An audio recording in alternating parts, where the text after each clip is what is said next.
वसुदेवसुतं देवकंसचारूढमर्दनं देवकी परमानन्द कृष्णं वन्दे जगद्गुरुं कृष्णं वन्दे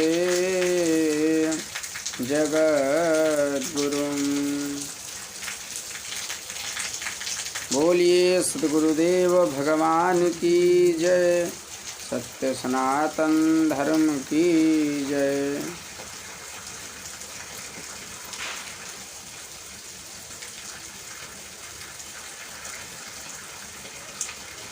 पुत्र कैसा होना चाहिए?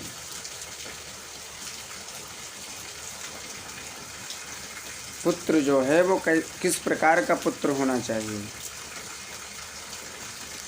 नरक से जो त्राण से रक्षा करता हो वही पुत्र है, एवं अपने पितरों के लिए सद्गति का प्रयास करने वाला पुत्र कहलाता है, एवं अपने शास्त्रों से पुत्र की महिमा कहता हो वो पुत्र कहलाता है, एवं श्राद्ध अथवा तर्पण के मुख्य अधिकारी पुत्र माना गया है। जो पिता को अपने श्राद्ध तर्पण करता हो वो पुत्र माना गया है।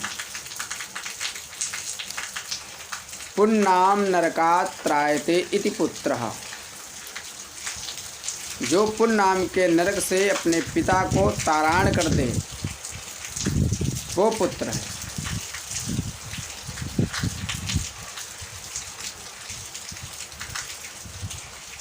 अट्ठाईस प्रकार के नरक बताए गए हैं, रौरव, महानरक, कुंभीपात आदि आदि। लेकिन जो पुण्य नाम का नरक है वो सिर्फ पुत्र से ही उस नरक से आपको वरीयता प्राप्त हो सकती है। यदि आपके परिवार में यदि आपको पुत्र की प्राप्ति नहीं हुई है तो आप पुण्य नाम के नरक से आप पार नहीं हो सकते, आप उस ऋण से मुक्त नहीं हो सकते। एक पुत्र ऋण भी होता है, और पुत्र वो भी नहीं होता है कि जो सिर्फ श्राद्ध तर्पण इत्यादि से पिता का लाभान्वित करे। जो जीवन स्थिति में अपने पिता एवं मात्र की श्रृंखलाओं को पार करते हुए, अपने सत्ताओं का अनुकरण करते हुए, अधिकारों का पालन करते हुए, दुर्गम अवस्था में भी जो नित्य प्रति प्रयासरत रहता है, ऐसा पुत्र होना चाहिए।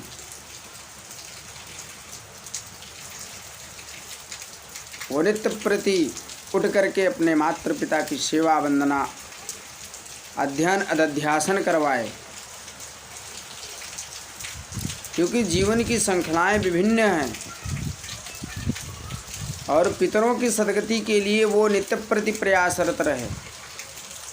क्योंकि पितर एक ही नहीं होता है, ज्ञात अज्ञात पितर होता है।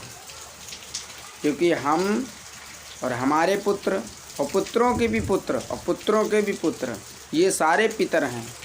पता नहीं हमारा हजारों बार हमारा जन्म हो चुका है इस धरा पर, तो सभी पुत्र हैं, लेकिन ज्ञाता ज्ञात कहा जाता है। इसलिए संकल्प में आचार्य जी जब पितृ तर्पण कराते हैं तो ज्ञाता ज्ञात बोला जाता है। जीवन की श्रृंखलाएं अटूट हैं, लेकिन हमको पुत्र एक पिता की भांति पुत्र बनना है, एक सच्चा सतगृहस्थी हमको बनना है। तभी हमारे जो पितर हैं वो हमसे मुक्त हो सकते हैं और हम उनके ऋण से भी मुक्त हो सकते हैं।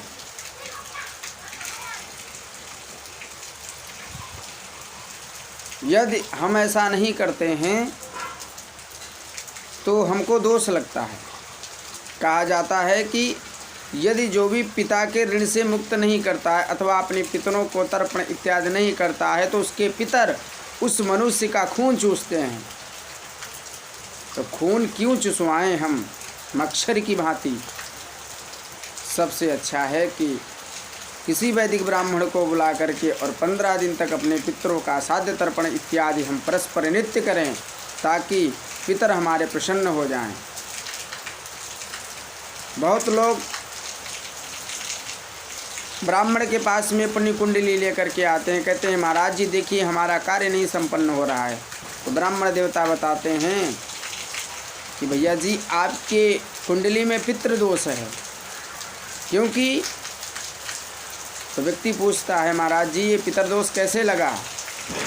तो कहते हैं पितृदोष इसी प्रकार से लगा है क्योंकि आपने संध्या वंदन और तर्पण अपने पितरों का नहीं किया है, श्राद्ध भी नहीं किए हैं, और जीवित अवस्था में भी ऐसा भी नहीं है कि मरने के परांत ही ये सब करना चाहिए। यदि माता पिता जीवित हैं तो उनकी श्रद्धानुसार सेवा भी करनी चाहिए। तभी ऐसी अवस्थाओं में पिता के तुल्य मान करके जो पुत्र होता है वो हमको साध्य तर्पण की सूचित अवस्थाओं को प्रदान करता है। यदि हम सच्चे पुत्र बनना चाहते हैं तो अपने पिता की नित्य प्रति सेवा करें, और पिता जी के गुजरने के बाद में हम उनका साध्य तर्पण करें। पुण्नाम नरकात् त्रायते इति पुत्रा, जो पुण्य नाम के नरक से जो तारण कर देता है वही पुत्र कहलाने के योग्य है। ऐसा हम तभी कर पाएंगे जब ये सब हमारे आचरणों में होगा, विचारों में होगा, सेवा भाव में होगा, और इसके लिए हमें नित्य प्रति प्रयासरत रहना पड़ेगा। हम तो सभी से निवेदन यही करते हैं कि अपने पुत्र होने का धर्म निभाइए, क्योंकि जब आप धर्म निभाएंगे तो आपके आने वाली जो आपकी पीढ़ी है वो भी आपके प्रति कुछ धर्म निभाएगी।